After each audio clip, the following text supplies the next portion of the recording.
Roland Willits, Old Men Stories. Heading into the black hole, I think there's a hardware store there.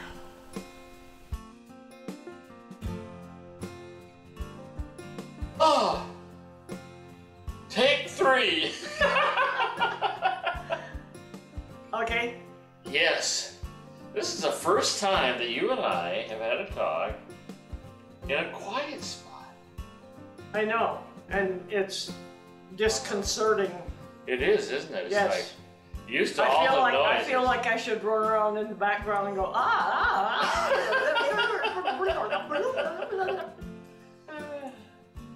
Yes. Anyway, we're going to talk about hardware stores. Yes, we are. We're going I was going to have some props here. I was going to have like a hammer and screwdriver and maybe a wrench of some kind. Right. So that I could hold them up and show everyone how knowledgeable I am about hardware. Oh, you can talk about it and pretend you're doing it, like I normally do when you have projects for me. Pretend you're doing it is right. If I ask him to do something, it's always, I'm doing it, as he's laying on the couch snoring. It usually doesn't take too many steps. Well, it does if you're plumbing. If you're doing plumbing work. That's true. Then you have like 5 trips to the store. You absolutely, that is the law. Minimum. Yes, 5.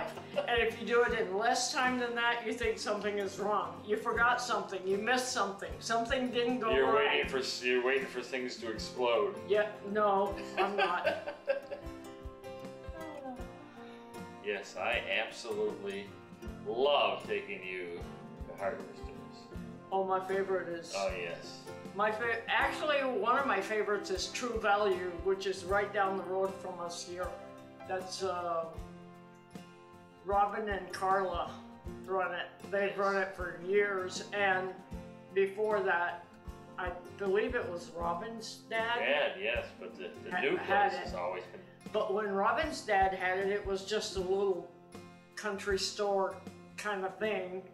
Now it's a service station, a laundromat, equipment rental, docks and boat lifts, Restaurant. and a restaurant. The how about a washatorium? I said the laundromat. Did you? Oh, we did. Oh, you didn't say washatorium. He calls it washatorium. He doesn't understand the word laundromat. Of course, he doesn't understand what goes on there either. You don't put the red in with the white. You don't put the black in with the white. You separate them. What?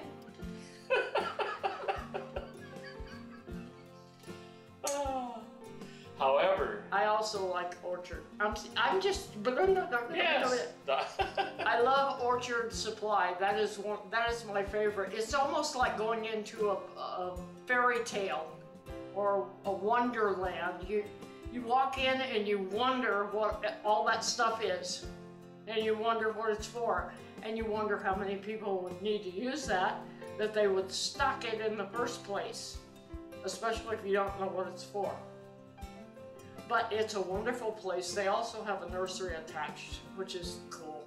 They have really nice plants.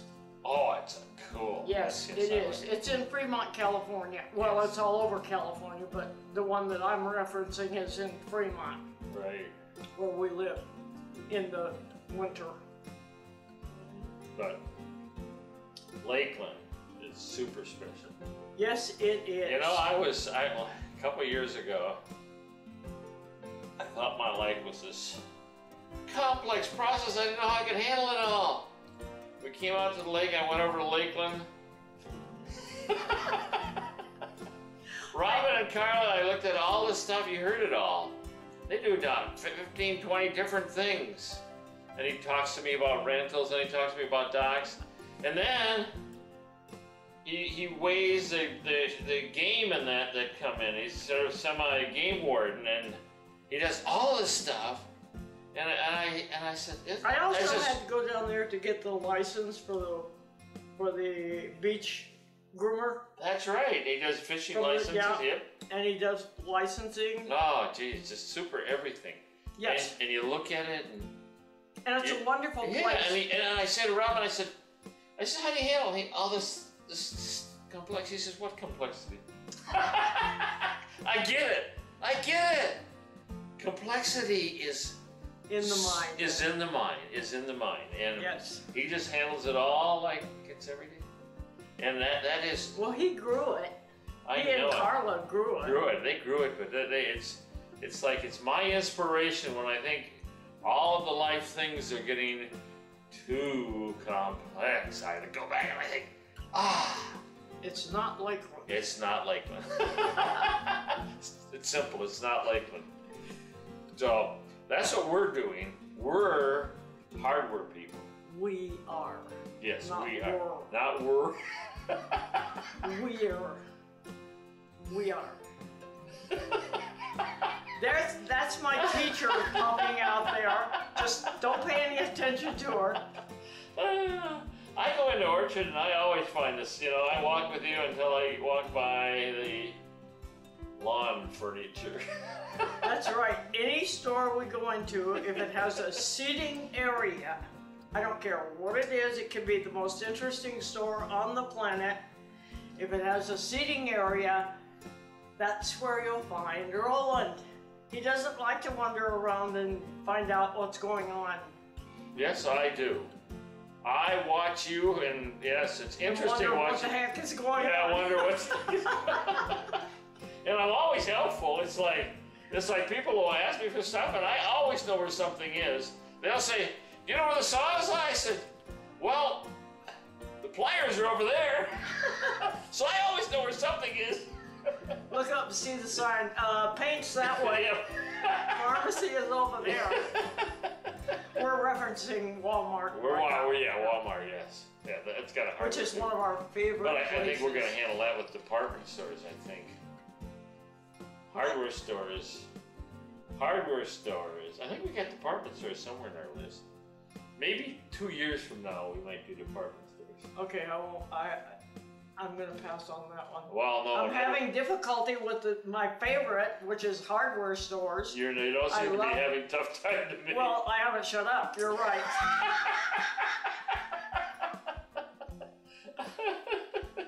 Well, our journeys through life have been lots and lots of time at hardware stores.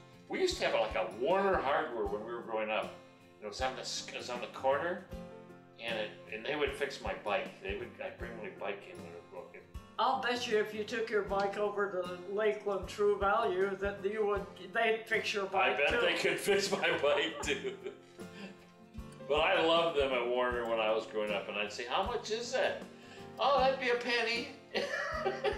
Oh, that was a long time ago, but they also knew I didn't have a cent to my name.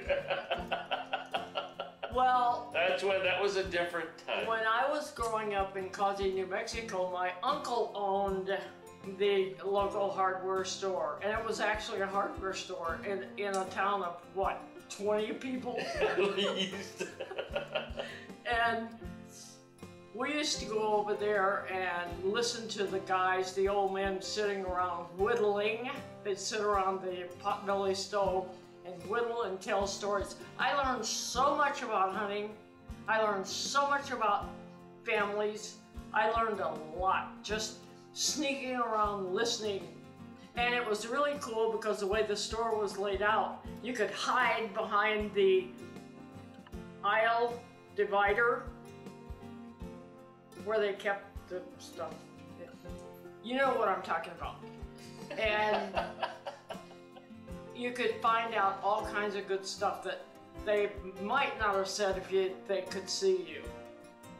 So right. That was part of my growing up, and it may account for why I love hardware stores so much. That's right. It's a learning place. Right.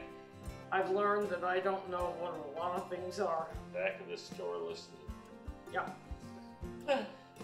I think we beat hardwares to death. I think so too, with a hammer.